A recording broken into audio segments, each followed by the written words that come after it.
Bonsoir à toutes et à tous. Dans le cadre de la chronique 35, sur une réactualisation non anti-subversive de ce que les capitalistes ou les néo-capitalistes ou les capitalistes de la bien-pensance aujourd'hui voudraient, d'une façon amnésique, se dégager de la responsabilité qu'ils ont dans le cadre de la délinquance et puis plus globalement de la refonte des cartes et de l'arrivée massive d'immigrants et de la destruction d'une part des nations, du social et de leur souveraineté, je vais faire un audio singulier, certes, mais synthétisant effectivement d'une façon originale l'analyse de ce que dans l'esprit aurait pu représenter cette petite république démocratique allemande qui nous donnerait bien des leçons à certains égards. Donc effectivement, depuis à peu près bientôt une trentaine d'années, la fin de la République démocratique allemande, et bien entendu des décennies de propagande capitaliste et libérale contre l'autre Allemagne socialiste et prussienne, n'en dérange ou n'en déplaise certains, cette petite Allemagne qui pourrait faire rougir certains conservateurs de la Révolution allemande, comme par exemple Rosa Spengler ou Werner Sombart ou Ernst Nikisch, et bien, si on fait un bref état des lieux, nous pouvons considérer qu'aujourd'hui, la réunification est non seulement une catastrophe pour ce peuple de l'Est, à tout égard, catastrophe sociale, catastrophe identitaire, catastrophe enfin à tous les niveaux. Alors, depuis 30 ans, la misère n'a pas cessé d'augmenter pour les Allemands de l'Est, livrés au colonialisme de l'Ouest. Et effectivement, nous avons aujourd'hui, avec l'accession aux informations, ou cette trahison de la RDA, et je reprends un petit peu les écrits de prison de le dernier président du comité du Parti socialiste unifié, en la qualité de Erich Honecker, qui aujourd'hui est enterré, comme tout le monde le sait, au Chili. Il fut le chef d'État de la RDA, leader du Parti communiste de la RDA. Donc, le parti en place s'intitulait le SED, le Parti social unifié. Et pendant 18 ans, figure de proue de l'autre Allemagne socialiste et prussienne, il a effectivement été destitué le 18 octobre 1989 par les opportunistes, qui eux-mêmes ont été destitués au plus, je dirais, au plus fort de leurs contradictions par les prélats des partis de l'Allemagne fédérale, inspirés à l'époque et armés par le révisionniste Gorbatchev, dont on sait ce qu'il a fait de l'Union soviétique et dont la conséquence terrible a été effectivement le Septembre noir de 1991. Alors comme leur modèle, le Gorbatchev, les opportunistes ont ouvert la voie du malheur pour le peuple.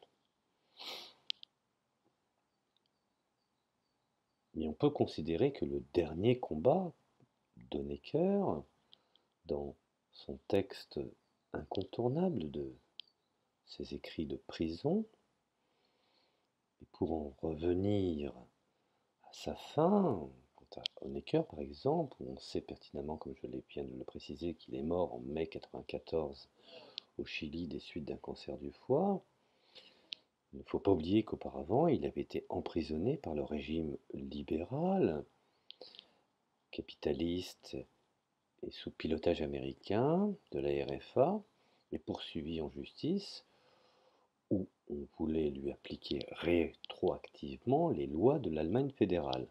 Or, la RDA était un État reconnu au niveau mondial. Comme bien entendu, Honecker n'est que la pointe de l'iceberg, hein. Je ne parle pas des centaines de dirigeants, fonctionnaires et militaires de la RDA, d'un État souverain et internationalement reconnu depuis 1947.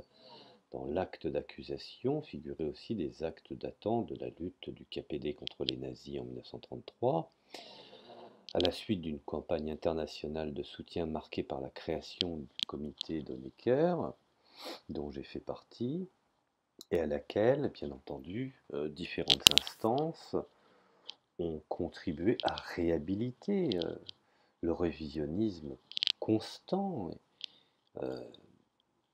des think tanks de l'Ouest.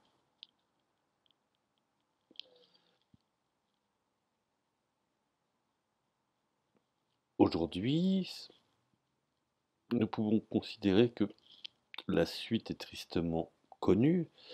Ce sera la réunification officielle ou la consommation de la RDA par la RFA.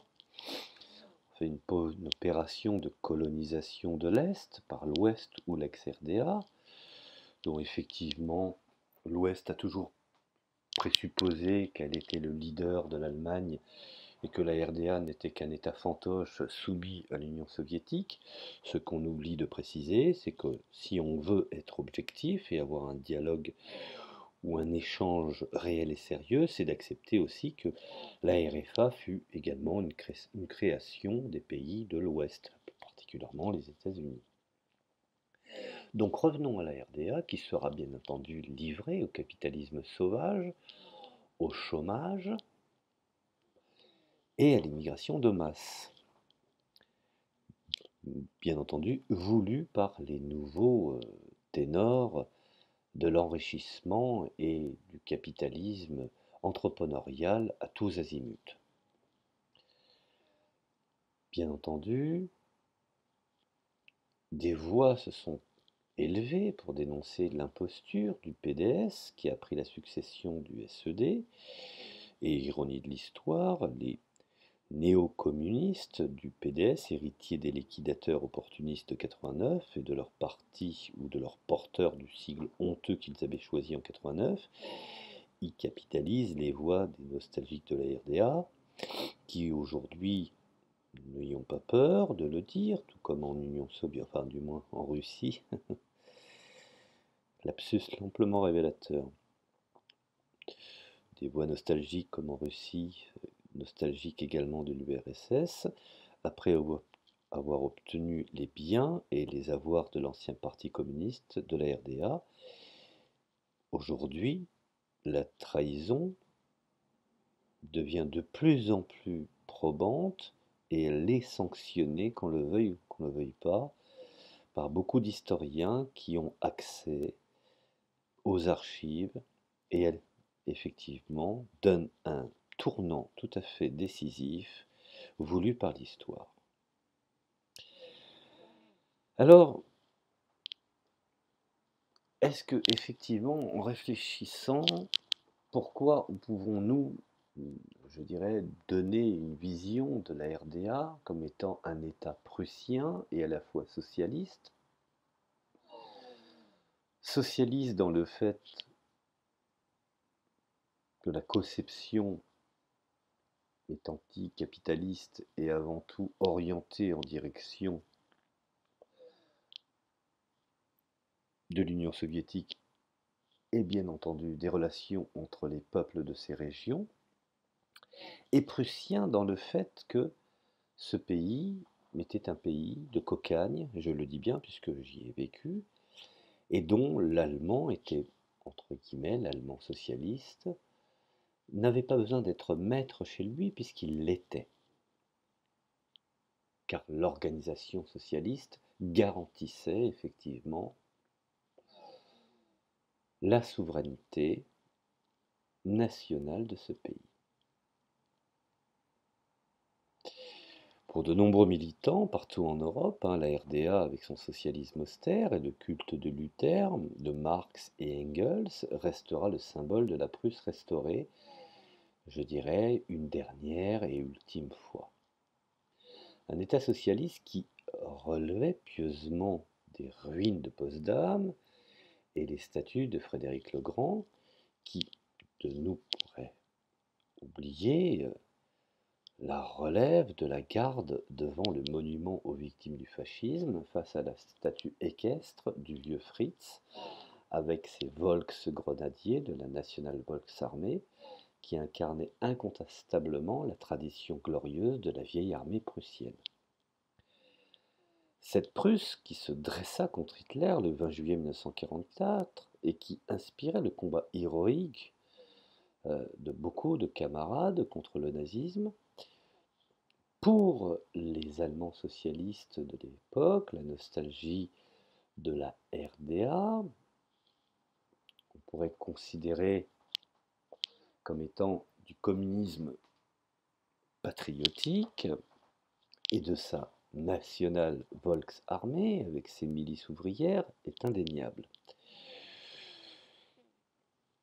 J'en veux pour preuve les hommages rendus à l'Est aux camarades Schulz-Boysen et Harnack et à leurs orchestres rouges, qui fut effectivement un souvenir poignant, en particulier pour le cadre d'une multitude d'organisations présentes aussi bien à Berlin, à Leipzig.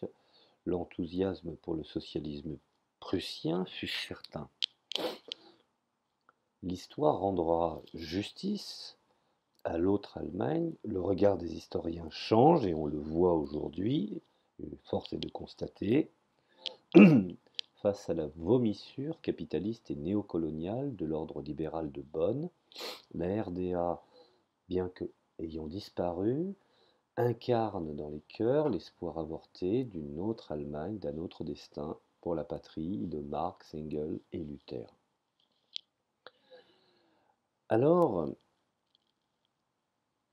comment pouvons-nous définir effectivement ce socialisme prussien, cette tout à la fois nationale dans le fait qu'elle organise l'activité au sein de sa population en y respectant les nuances et en même temps cette relation d'amitié avec les peuples qui veulent s'organiser et vivre chez eux et devenir également, je dirais, des États philo-sociaux.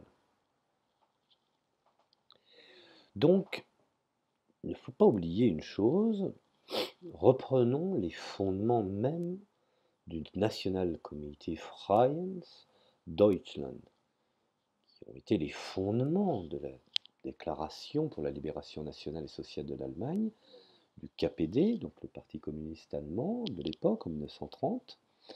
En 1943, les anciens dirigeants communistes allemands survivants, Anton Ackermann, Johannes Becher, Hermann Martin, Wilhelm Pieck, Walter Ulbricht, ont organisé un comité national de l'Allemagne libre, ce qu'on a appelé le National Committee Freies Deutschland, sous le contrôle étroit des autorités soviétiques. Ce comité national devait coordonner la résistance à Hitler, a surtout constitué une élite allemande loyale au socialisme, susceptible de prendre le pouvoir à la libération. Pour étayer un peu ce que je suis en train de traduire, Anton Ackermann est un des idéologues du KPD, notamment au moment de la déclaration pour la libération nationale et sociale de l'Allemagne, qui voulait arracher les masses nationalistes manipulées par le nazisme. Présenté par exemple par des historiens comme le théoricien, je dirais, Walter Ulbricht, du socialisme patriotique. L'un des fondements de la politique du Comintern en Europe depuis 1919 était la volonté d'effectuer la jonction de la révolution allemande avec la Russie des soviets. Je vous renvoie également à Hersnikisch, hein, son prestigieux livre Hitler, une fatalité allemande vers des écrits national-bolcheviques. Et la décision d'Hitler de faire la guerre à la Russie n'a pas mis fin à ces vues plus anciennes. Nous savons pertinemment que dès octobre 1941, les vétérans communistes comme Walter Ulbricht dirigeaient la formation d'une ligue communiste parmi les prisonniers de guerre allemands. Dans un discours prononcé au Soviet de Moscou le 6 novembre 1942, Staline, par exemple, affirma: Nous n'avons pas pour but de détruire l'Allemagne, car détruire l'Allemagne est impossible. Notre but n'est pas de détruire toute la force militaire en Allemagne, car toute personne instruite comprendra que ce n'est pas impossible seulement à l'égard de l'Allemagne, mais également indésirable du point de vue de l'avenir.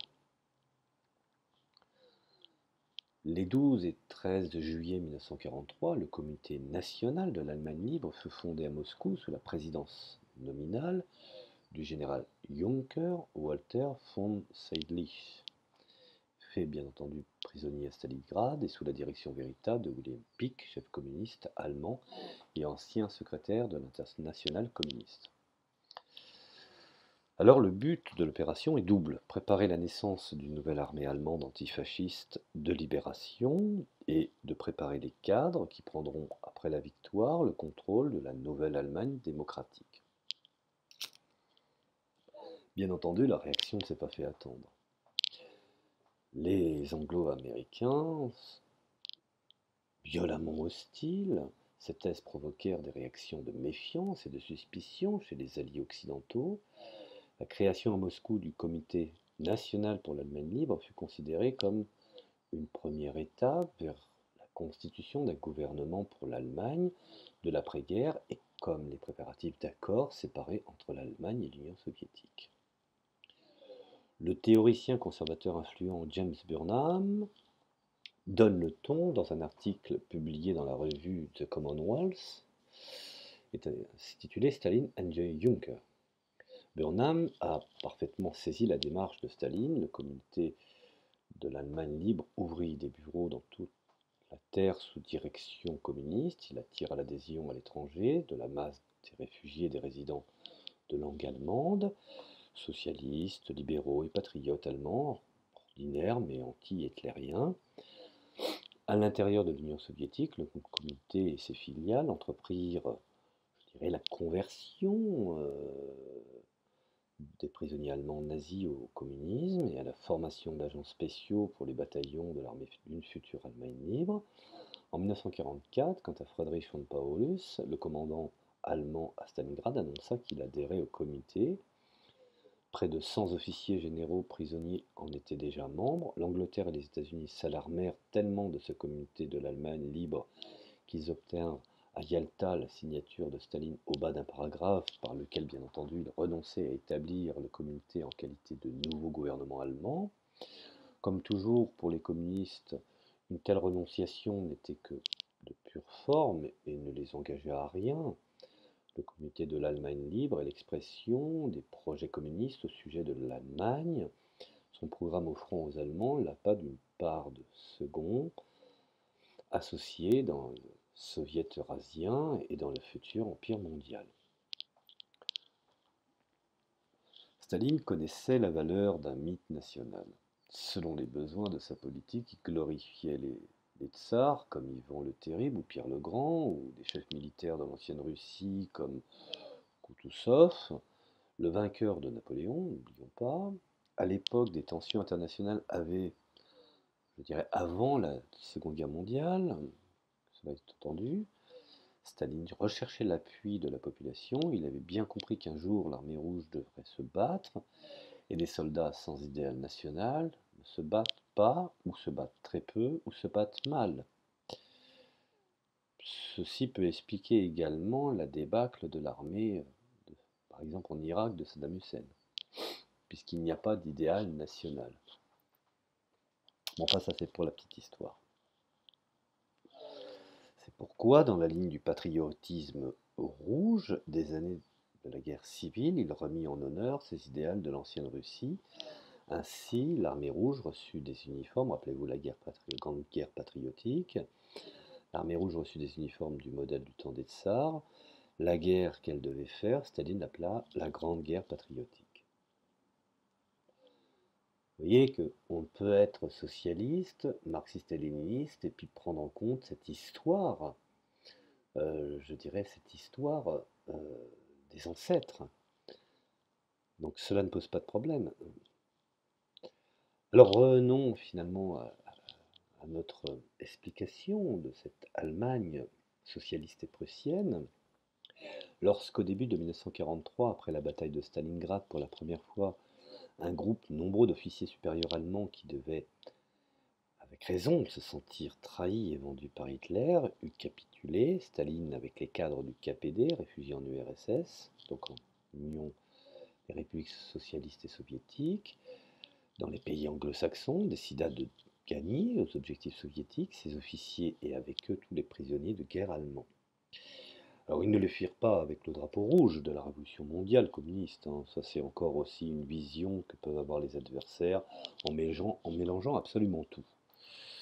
Comme si les véritables socialistes patriotes sont pour un marxisme sociétal à la Adorno, qui est à mon sens plus proche de leur conception du capitalisme que d'une véritable cassure avec la société d'ultraconsommation qui génère effectivement la délinquance et la volonté d'envahir avec des migrants après avoir détruit ou maintenu leur pays dans des états de misère plus que, je dirais, plus que inacceptables. Enfin bon, là n'est pas le débat.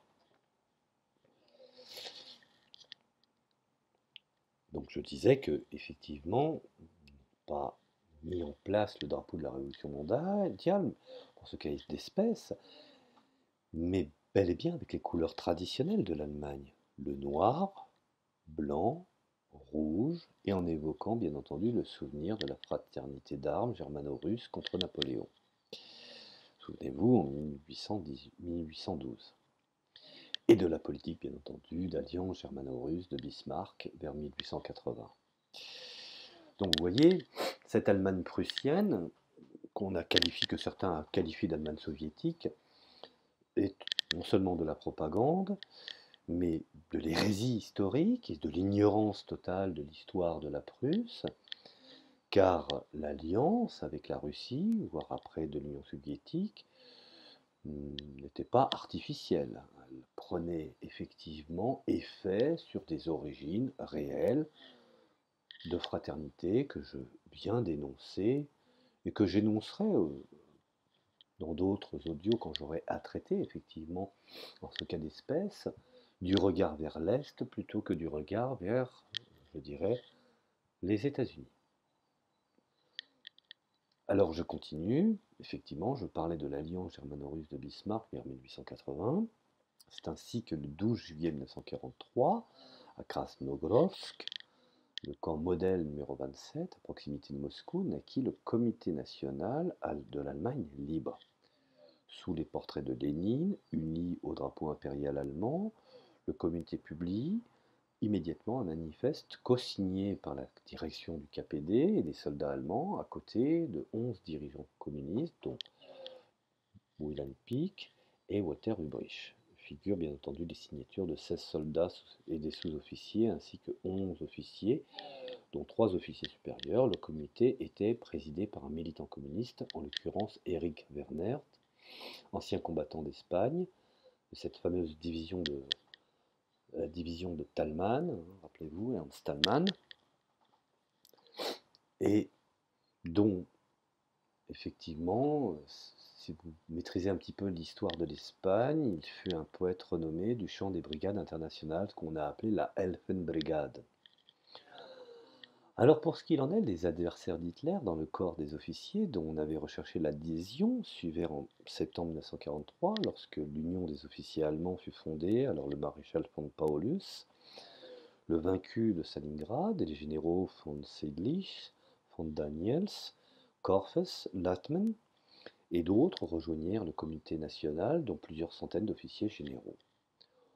On y retrouvait de vieux adversaires de Hitler comme Ottomar Pech, futur général de la NVA, qui appartenait au réseau berlinois de l'Orchestre Rouge, dirigé à l'époque par les patriotes bolcheviques, Arnak Schulze-Boysen, ou encore le général Otto Korfes, membre du groupe national révolutionnaire. Nous avons également Stauffenberg, son beau-frère qui fut exécuté pour avoir participé au soulèvement héroïque du 20 juillet 1944.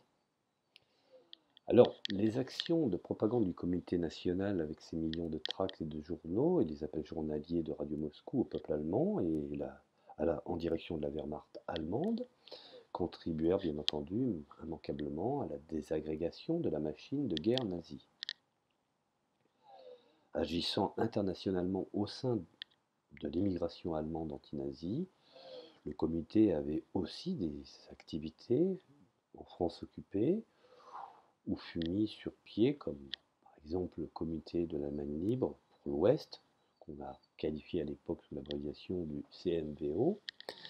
Et c'est à partir d'août 1943 qu'une part importante du travail de résistance politique se concentra sur les contacts avec les immigrés sociaux-démocrates et d'autres immigrés politiques allemands, dispersés dans le sud de la France et des membres de la Wehrmacht en vue, je dirais, de la distribution massive du manifeste du Comité national pour l'Allemagne libre, créé en 1943 à Moscou.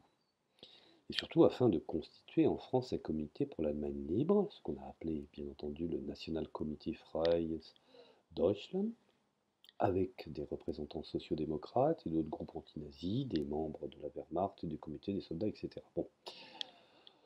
Le Calpo se déclara ouvert aux objectifs de combat et au programme du Comité national de l'Allemagne libre basé à Moscou, à savoir l'unification de toutes les forces antifascistes pour créer une Allemagne démocratique.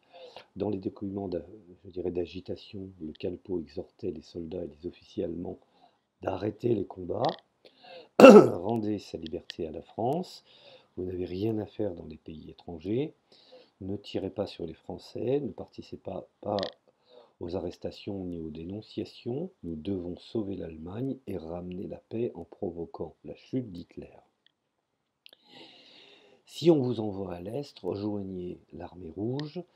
D'août 1943 à la libération de Paris en août 1944, le Calpo publia clandestinement des documents suivants. Je les mettrai, je vais les scanner, je les mettrai également quand je ferai un audio sur le Calpo, c'est intéressant. Donc le numéro 63 de Volks and Vaterland, le numéro 25 de Hanser Vaterland, 169 tracts et 5 brochures de propagande. Ces publications ont été rendues possibles grâce à l'aide matérielle financière du Parti communiste français de l'époque. Alors, je poursuis. Staline, qui voyait loin, avait déclaré le 6 novembre 1942 « Nous n'avons pas pour tâche de détruire toute force militaire organisée en Allemagne, car tout homme quelque peu cultivé comprendra que ceci n'est pas seulement impossible en tant que ce qui concerne l'Allemagne que la Russie, mais inopportun du point de vue du vainqueur. » Dans l'entourage de Staline, aussi bien qu'à la direction du KPD ou du Comité national de l'Allemagne libre, il y avait des gens qui pensaient qu'il fallait constituer des prisonniers de guerre allemands dans une armée de libération contre Hitler. Dans l'entourage par exemple du général von Seydlitz, il fut aussi question du projet de former une force de police allemande qui, en pénétrant en Allemagne à la suite de l'armée rouge, devait assurer la tranquillité et l'ordre, mais suite aux pressions violentes des Anglo-Américains, Staline dut abandonner le projet.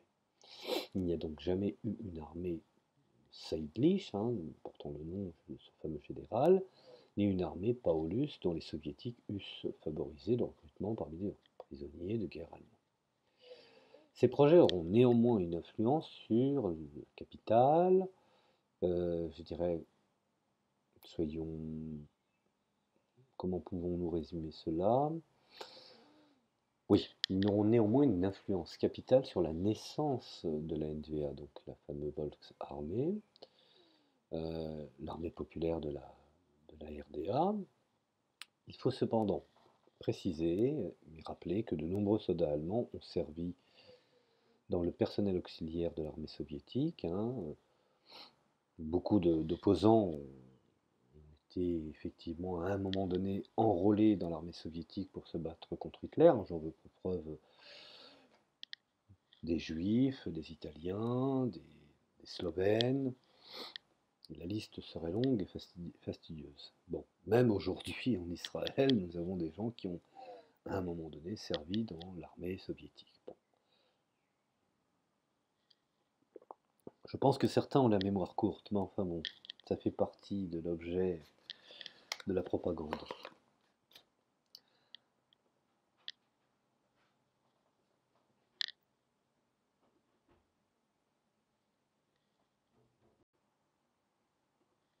Alors comme je disais, que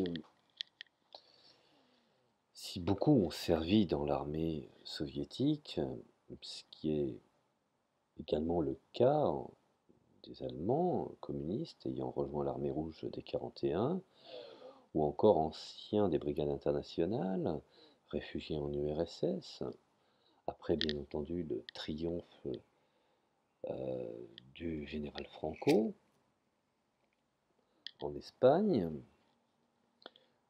ces réfugiés des brigades internationales qui se sont battus des armes à la main du côté des soviets, notamment dans les armées du partisan de Heinz Horn, le premier chef d'état-major des forces aériennes de la République démocratique allemande, fut après être passé à l'ennemi par l'antifascisme, partisan soviétique.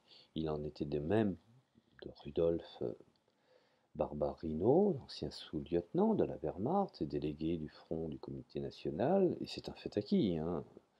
Je vous invite à éplucher les archives, et que beaucoup d'immigrés communistes et de communistes de vieille date se sont battus pendant la Deuxième Guerre mondiale comme partisans soviétiques contre les hitlériens.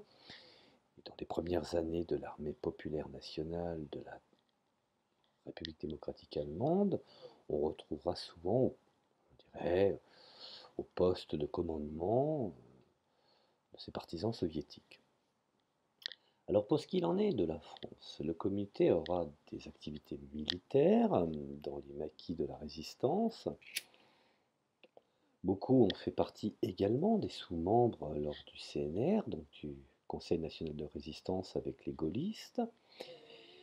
Et donc à partir de 1943, le CALPO forma une organisation de résistance allemande autonome en France, reconnue par d'autres groupes et mouvements de résistance française. Et ce n'est qu'en juin 1944 que fut officiellement ratifiée une convention, je dirais, conclue entre les délégués généraux du CALPO, de l'ancienne zone sud et des chefs de tous les regroupements de la résistance de la région toulousaine par le commandement suprême d'Alger, représenté par le général Bordelais. Cette reconnaissance était très importante, ça, il faut le savoir, pour participer aux opérations dans de nombreux maquis FTP qui avaient accueilli parmi les réfugiés antinazis environ 250 Allemands, anciens volontaires des brigades internationales, après la libération de Paris, à laquelle ont participé plus de 100 réfugiés allemands dans le cadre des FFI. Il a commencé une nouvelle étape du travail du CALPO qui regroupait en janvier 1945 plus de 300 réfugiés anti-hitlériens et quelques dizaines de soldats, officiers de la Wehrmacht. Le chef régional du mouvement national des prisonniers déportés, Strickler, a préfacé comme suit le rapport d'activité du CALPO à Toulouse le 28 décembre 1944, je cite: en guise de préface, je ne pourrais simplement écrire mon admiration profonde pour le travail exécuté par nos camarades dont le loyalisme ne pourrait, euh, je dirais, ne peut pas être démenti un seul instant. Il est certain que, pourchassés par la Gestapo, par les agents de Vichy, ils ont lutté dans des conditions exceptionnellement difficiles, dans un climat particulièrement défavorable, dans la fraternité de la lutte résistance. Nous avons apprécié à sa juste valeur le courage et le cœur de ces hommes que la haine du nazisme avait rapprochés de nous. Nous avons parfaitement compris ces combattants qui s'étaient volontairement exclus de leur patrie, qui trouvaient difficilement un asile sûr dans la nôtre. Nous avons travaillé en commun dans des circonstances périlleuses et n'avons jamais qu'une indiscrétion ne fût commise. Cependant, ils effectuaient un travail difficile, diffusion de journaux, de tracts dans les casernes allemandes, travail que ni les exécutions ni les tortures abominables n'empêchaient jamais. Alors revenons effectivement à la naissance de la RDA. Alors c'est du Comité national, conçu comme une fabrique de cadres et auquel sont adjointes les écoles antifascistes, que va sortir le renouveau du KPD, plus précisément en Allemagne orientale. Et surtout devant l'échec des plans de Staline, germanophile, on l'ignore trop souvent, il ne faudrait pas l'oublier, visant à une Allemagne unifiée, démocratique, neutre et socialiste, la naissance de la DDR, Deutsche Demokratische Republik, République démocratique allemande. Les membres du comité de l'Allemagne libre, formés à l'étranger par les communistes, furent rappelés du Mexique, de New York, de l'Amérique latine, de Londres, de Stockholm, de Moscou, pour la première fois depuis la guerre à Paris en juin 1946. Molotov s'éleva contre le fédéralisme et le démembrement, préconisant une Allemagne unie. Je répète, Molotov s'éleva contre le fédéralisme et le démembrement et préconisait une Allemagne unie. Vous avez entendu. Tout comme Staline ne voulait pas d'une Yougoslavie socialiste et préférait effectivement un monarque, Moscou à l'époque ne voulait pas d'une Allemagne socialiste. Donc ceux qui me font aujourd'hui la propagande de dire que les soviétiques voulaient une Allemagne communiste, je vous invite à faire des recherches historiques et d'éplucher les sources. Elles sont disponibles. Ça, c'est pour la petite histoire. Alors, pour revenir à Molotov, qui voulait une Allemagne unie, il croyait alors que le résultat était assuré, qu'une Allemagne unie, je dirais, serait une Allemagne, communiste, ce qui était une imbécilité. Le 2 novembre 1945, à un moment où les soviétiques avaient déjà établi solidement leur pouvoir dans la zone d'Allemagne qu'ils occupaient, tout comme la zone ouest était occupée par l'Angleterre, les États-Unis et la France, le Comité national Allemagne libre et l'Union des officiers allemands furent dissous officiellement pour tranquilliser les Anglo-Américains, mais une partie de leurs membres, parmi lesquels des officiers étaient revenus en Allemagne dès 1945 pour participer à l'organisation démocratique sous la direction de Walter Ulbricht, de la zone d'occupation soviétique. La plupart des officiers du Comité national furent alors mis en réserve en attendant de pouvoir en 1948 reprendre du service dans les forces armées de la future RDA.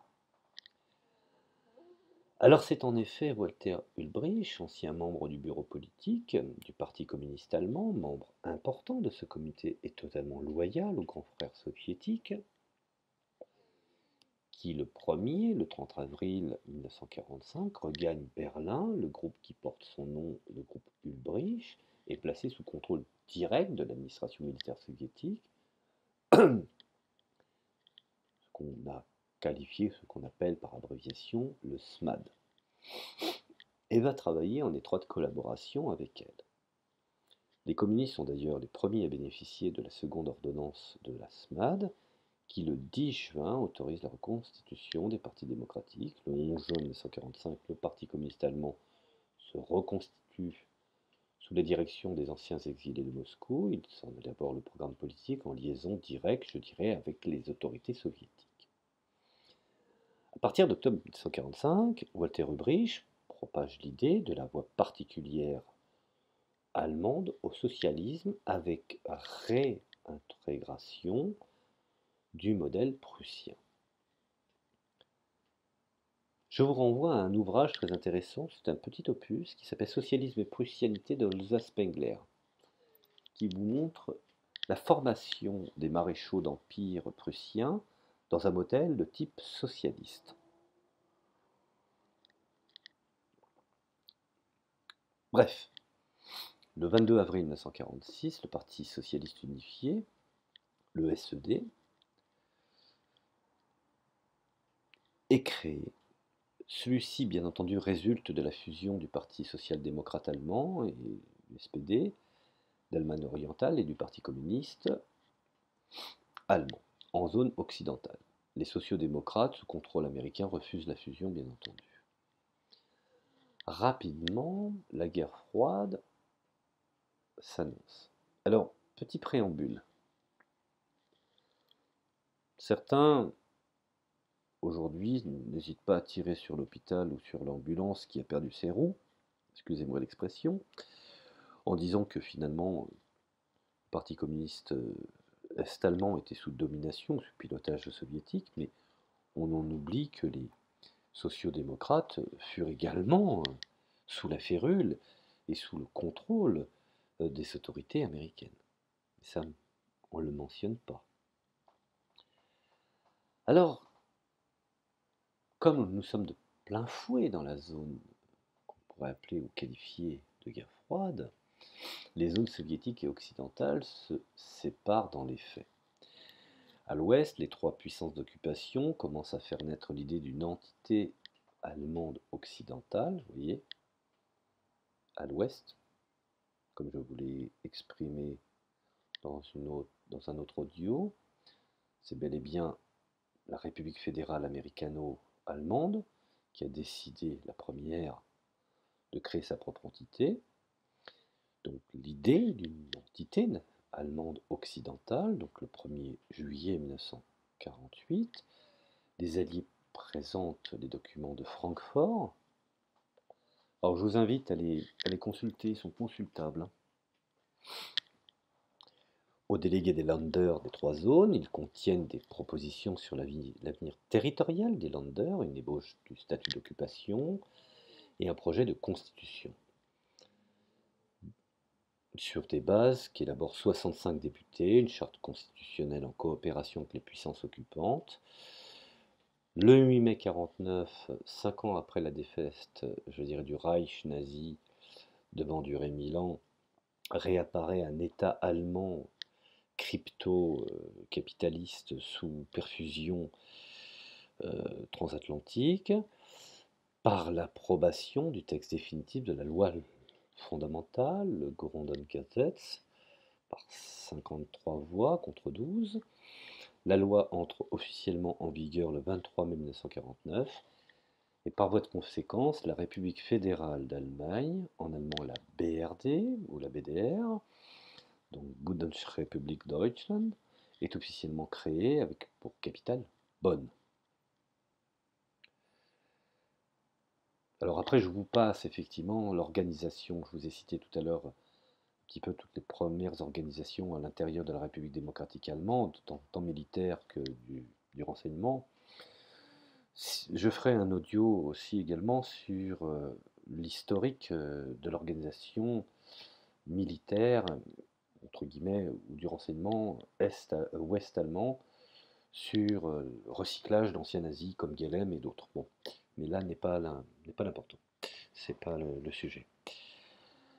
Alors, aujourd'hui, nous parlons d'une vive voix sur la réalité de cette création, le 23 mai 1949, de la République fédérale allemande, donc la BRD, la BDR, dont la capitale est Bonn. Alors, devant le refus définitif par les Occidentaux d'une Allemagne unifiée, devant le refus définitif par les Occidentaux d'une Allemagne unifiée, telle que la propose Staline dans la zone Est, va se constituer par l'Allemand, inévitablement, à la RFA, un État socialiste.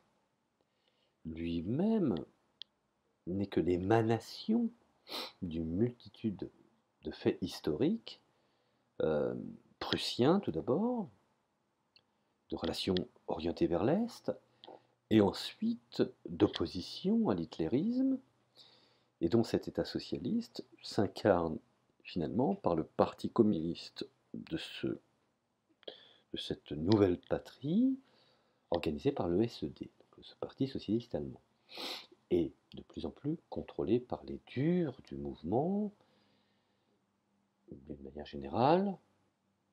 En juin 1948, à la déviation titiste, et je le déplore, est condamné par tous les dirigeants est-allemands. Le 22 octobre 1948, le Conseil du peuple, le Volksrat, présente le projet de constitution pour une république démocratique et indivisible. Ce projet est approuvé le 30 mai 1949. Et le 7 octobre, le Conseil du peuple occupe provisoirement la place de chambre du peuple afin d'officialiser la naissance de la République démocratique allemande, Deutsche Demokratische Republik, et d'élire bien entendu Wilhelm Pieck, premier président du premier État allemand des ouvriers et des paysans. Voilà, je vous ai fait une petite explication rapide de cette naissance. Je n'ai pas beaucoup parlé, certes, de son alter ego, c'est-à-dire de son adversaire, que fut la République fédérale allemande.